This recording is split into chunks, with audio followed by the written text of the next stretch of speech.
Bonjour à tous. Les policiers se mobilisent aujourd'hui à Dijon à l'appel de plusieurs syndicats des forces de l'ordre. Les fonctionnaires se réunissent partout en France pour alerter sur la dégradation de leurs conditions de travail. Ils dénoncent également le manque de moyens humains, matériels et budgétaires. Les organisateurs appellent à un rassemblement large, notamment des élus. Rassemblement à 11h devant l'hôtel de police.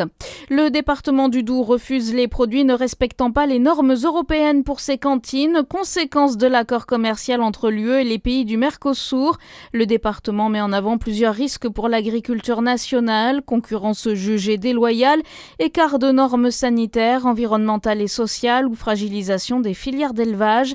Les filières ne répondant pas à ces exigences seront exclues des approvisionnements. Plus que quelques jours pour déposer en Saône-et-Loire les dossiers pour le fonds d'urgence dermatose nodulaire.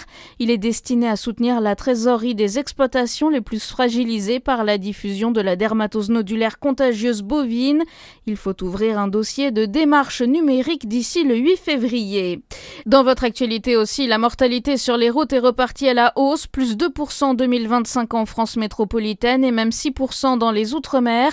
La faute notamment à des facteurs comportementaux comme l'alcool, les stupéfiants, la vitesse, mais aussi de trop nombreux accidents causés par l'usage détourné de protoxyde d'azote. Circulation difficile aujourd'hui à Lons-le-Saunier. La percée du vin jaune qui se tient jusqu'à demain va perturber le stationnement dans le périmètre de l'événement. C'est uniquement à pied que les résidents du centre-ville pourront aussi aller et venir. Près de 35 000 visiteurs et 47 vignerons sont attendus sur ces 2 jours de festivités. En foot, nouveau match nul pour le DFCO, le 3e en 4 matchs face à Saint-Brieuc, 0 partout hier lors de la 19e journée de National au stade Gaston Gérard.